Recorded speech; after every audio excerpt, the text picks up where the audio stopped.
Հարգելի հեռուստադիտողներ, ERTN-ի տաղավարում այժմ վերլուծությունների ժամանակն է, այստեղ է Արմեն Չիբուխչյանը, բարև ձեզ Արմեն։ Բարև ձեզ։ Սկսենք Հայաստանի Հանրապետության վերաբերող թեմաներով, ավելի հստակ նոր նշանակման մասին, կարելի ասել նաև նշանակումների, որովհետև այլ փոփոխություններ են եղել, օրինակ մարզպետների, բայց կարևորը Եկեք երկու նշանակման վրա, չէ, երևի կնկատի ունեք Ալեն Սիմոնյանը, մյուսն էլ որ խոսում է ռազմական ոստիկանության հետ կապված երևի երկու նշանակումներից խոսենք։ Տեսեք, Ալեն Սիմոնյանի հետ կապված մենք ես հիմա չեմ ուզում շատ այսպես ասում ինտրիգների մեջ մտնել եւ այլն, որովհետեւ մեզ հաշվով մեզ դա պետք էլ չի, բայց գլոբալ ես ինչ որ տեսնում եմ այս նշանակման մեջ, ինձ թվում է սրա արդյունքում տեսեք շատերի մա խոսում են արդյոք Արմեն Գրիգորյանը վատ է աշխատել, բանցից շեղված է։ Դե քանի որ մեր մամուլը մեդիան շատ խելացի է, այսպես ասում է, իրականում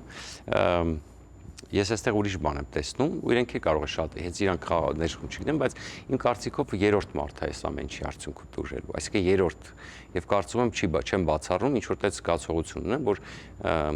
բավականին հայտնի է, այսպես ասում երրորդ պաշտոնյա, որոշ ժամանակ անց, որ չեմ ասում հենց հիմա, բայց Արմեն Գրիգորյանի ժամանակավոր հանգիստը հենց դրա հետ է կապված, այսինքն փոխվարչապետերից մեկին նկատի ունեք։ Ես չէ, հուսով է, ես շատ կուզենամ, բայց հատկապես մեկին, բայց չէ, ես կարծում եմ, որ այս պահին չէ, որովհետև լավ, այսպես ասում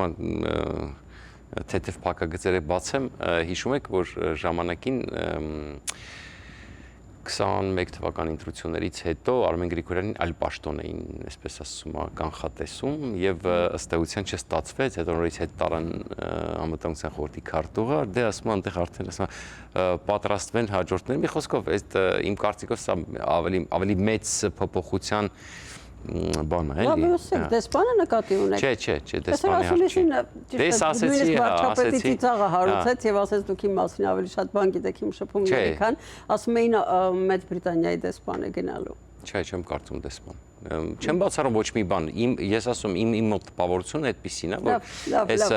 այսպեսի տպավորություն եմ։ Չէ, ոչ ես արդեն ասեցի ակնհայտորեն, եթե հիշեք 21 թվականին իրան որ պաշտոնն էին, դե հիմա որ հիշեց։ Իմ կարծիքով ավելի շատ է դու։ Ես չեմ ուզում հիմա ասեմ, որտեղ եմ ասում, չեմ ուզում ընկնեմ, ասենք եւ այլն, տենց շատ ինչ որ հիմա դնեմ ինտրիգներ սարքեմ, չէ, բայց իմ մոտ տպավորությունը հետեւյալն է, որովհետեւ իսկ Ալեն Սիմոնյանին, որ ասում են ինչ առաքելություն բան, չեմ կարծում, թե ինչ որ որևէ առաքելության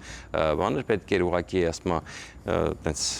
ավելի շատ այսպես ասում Ալեն Սիմոնյանը օգտագործվեց երրորդ քայլի համար, էլի, այսինքն Արմեն Գրիգորյանին պետք էր ազատել, մի որոշ ժամանակ կհանգստանա, հետո դուք ինձ թվում է մենք կտեսնենք Արմեն Գրիգորյանին կարևոր մի պաշտոնի։ Բայց եկեք, չգիտեմ, ինձ մոտ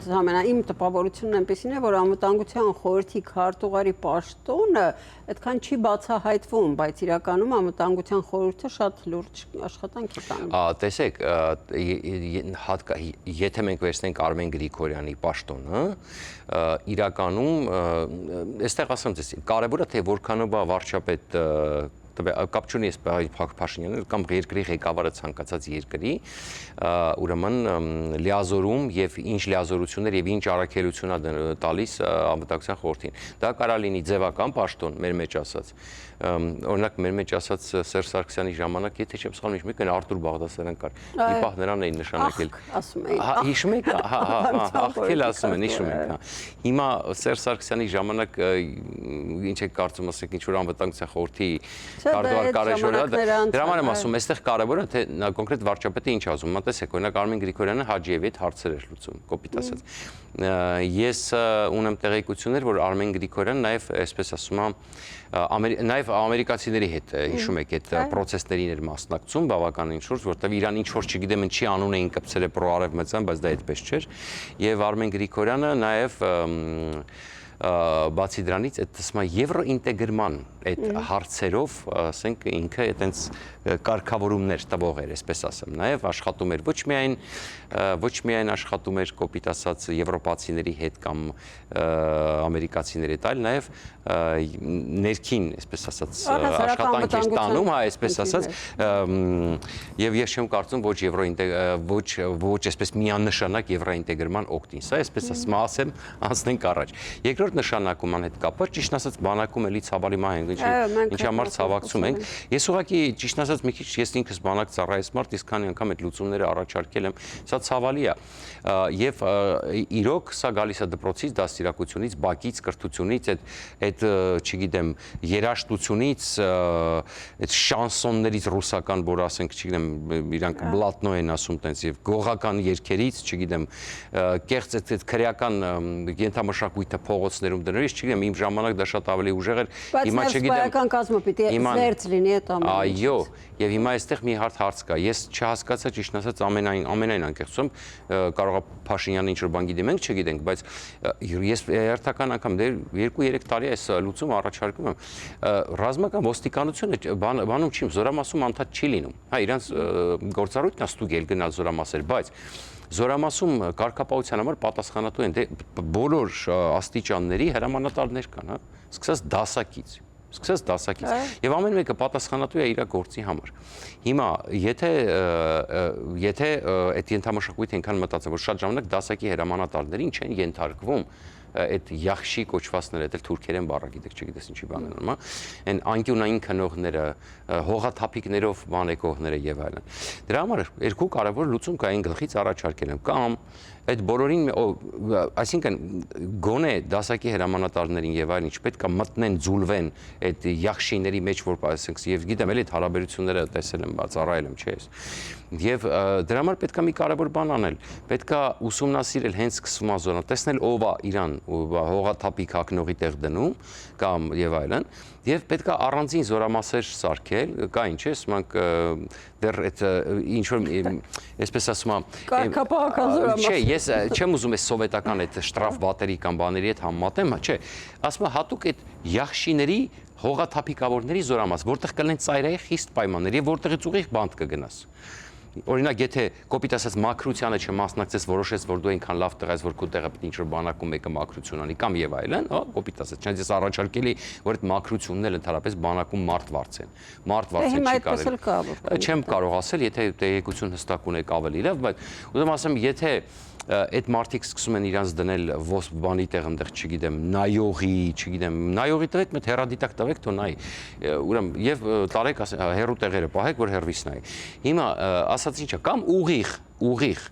ով որ հիմա իրական հետաքննություններ են անցկացվում, այո, ես հասկանում եմ, որ մենք զորակոչի խնդիր ունենք, այո, ես հասկանում եմ, որ մենք սպայերի խնդիր ունենք, բայց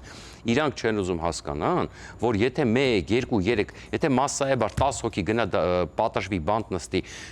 դրա համար եմ ասում, եթե շատ այնպես պրոբլեմատ չեք ուզում միանգամից դատեք, հատուկ զորամասեր ստեղծեք, հատուկ իրանց համար, թող գնան իրանք իրաց այդ քրեական ենթամշակույթով շփվեն, ընդեղից ուղիղ բանտ եթե չեն անի։ Եթե չէ միանգամից պետքա ձերբակալել, պետքա տանել եւ իրական մարդիկ պետք է նստեն եւ այդ պատմությունները պետքա լուսաբանվեն, այն աստիճան, որ բոլոր ծնողները, երբ որ այդ լավ պապախաղացողները տղես կգնաս դրված կդնես, չգիտեմ, այդ հասկանում եք, չէ՞ ինչ եմ ասում։ Այդ դրանք բոլորը նայելուց որ տեսնում են ոնց էլ երեք այդ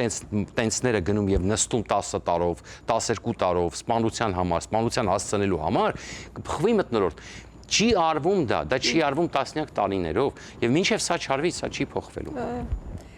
Գնանք գովազդային դադարի վերադառնալուն պես, եթե բան կունենաք ավելացնել։ Չէ, երևի արդեն խոսենք քաղաքական թեմաներից։ Դեռ չգիտեք, թե ինչպես կարող եք դիտել սիրված սերիալները առաջինը եւ դիտել այն որակով ու ամենուր։ Ինչպես բաժանորդագրվել Armflix հայկական էքսկլյուզիվ կինոպլատֆորմին։ Հետևեք մի քանի պարզ քայլերի եւ ստացեք հասանելիություն առաջինը դիտելու Armflix-ի բազմաժանր հայկական կինոարտադրանքը։ Քայլ առաջին՝ մուտք եք գործում armflix.com։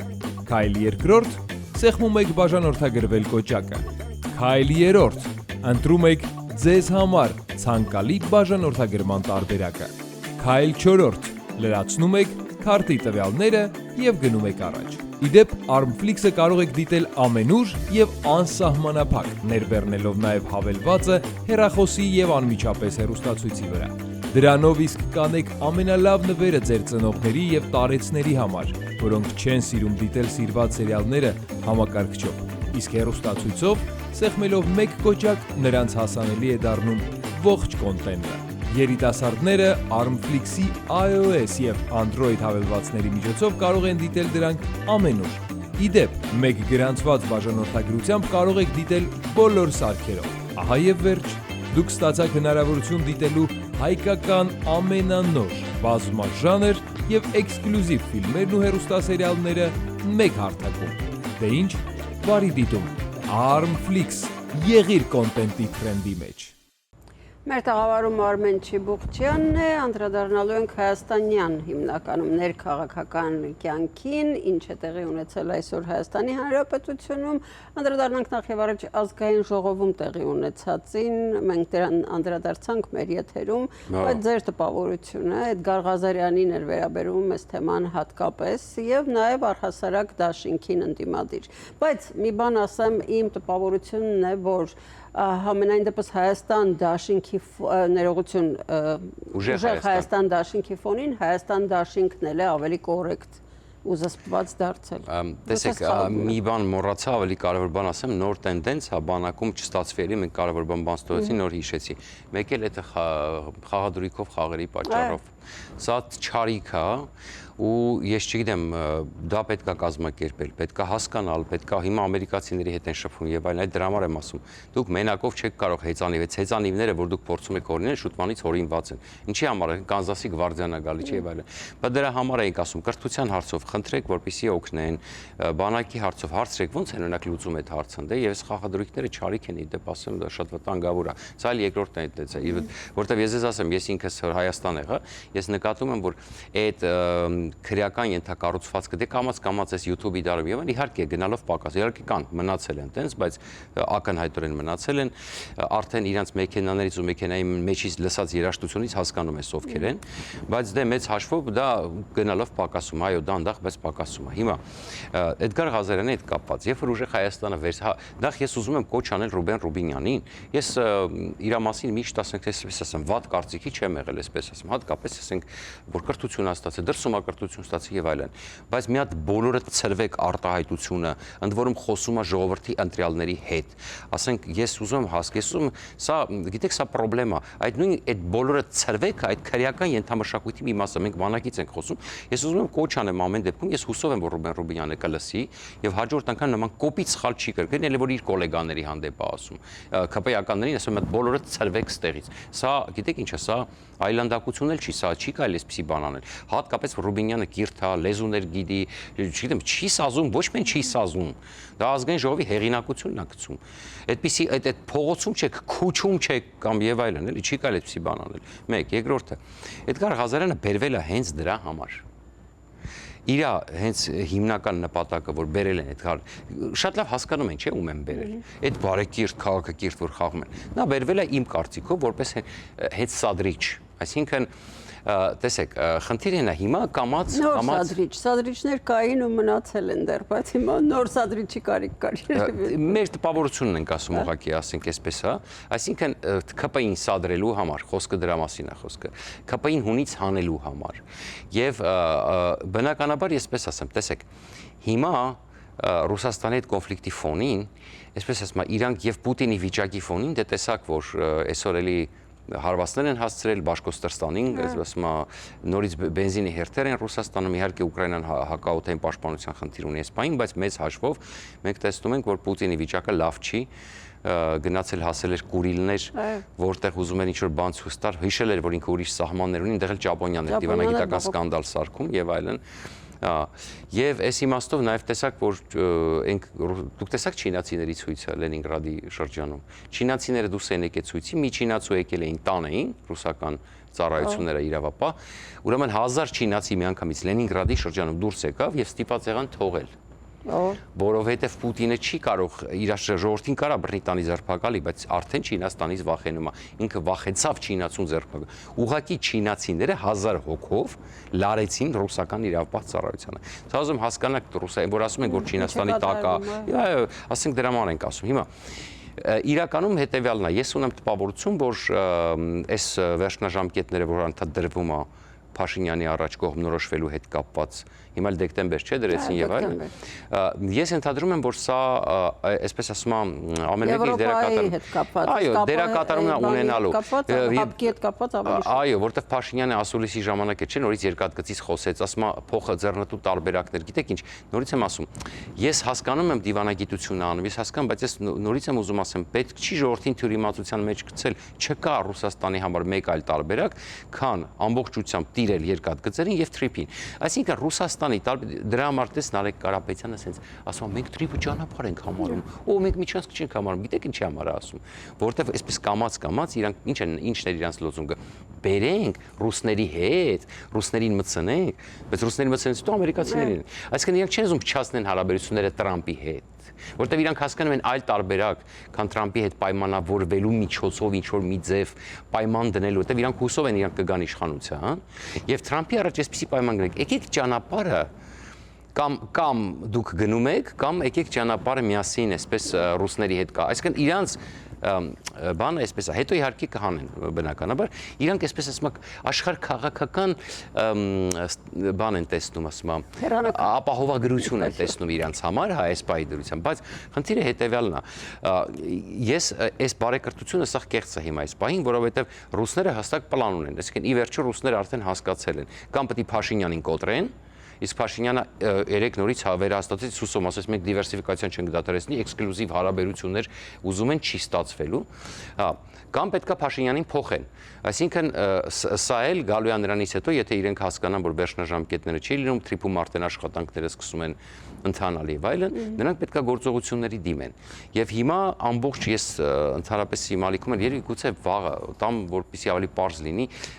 թե ընդհանուր ինչ խաղ է գնում եւ ոնց են փորձում այսպես աստիճանաբար այնքան տաշել ԿՊ-ի ռեյտինգը, որ ճիշտ պահին ճիշտ եղած ժամանակ այդ ազգային ժողովները պայթելու մարդկանց են փորձելու փողոց հանել, որովհետև ռուսները հասկանում են, որ փորձը փորձանք չի։ Դե պլանը ամենայն դեպս մենք հասկանում ենք, որ պլանը, այս կամած ես ասում ես ասենք բզբզալիքներ, ցենց ասում է հողի շոշափում է, էլի։ Դե հետո աշխատավարձ են ստանում, մի բան պիտի անեն։ Բացի դրանից ասեմ, տեսեք, հիմա աշխատանքա գնում ուշադրություն, ես ամբողջ դաշտում ուշադրում բլոգերներ, այսինքն ինքս հենց հիմա գիտեք ինչ ասում, սև ամպեր են բերում, պետքա պատրաստ լինել այդ ամեն ինչին, որովհետև այս հիմա ասում է բան կար, չի ասում է լռություն փոթորկից առաջ ինչ որ տենց նախազգացում ունեմ, այո։ Այսօր այսքանը հարգելի հեռուստադիտողներ, պարոն Չիբոկչյանն արդեն ասեց, վաղը ինչ կներկայացնի ձեզ YouTube-յան իր լայվում, իսկ մենք ձեզ հետ կրկին ուղղակի հանդիպումը կունենանք այստեղ մեր տաղավարից, մնացեք բարով, կհանդիպենք վաղը, ցտեսություն։ Հաջողություն։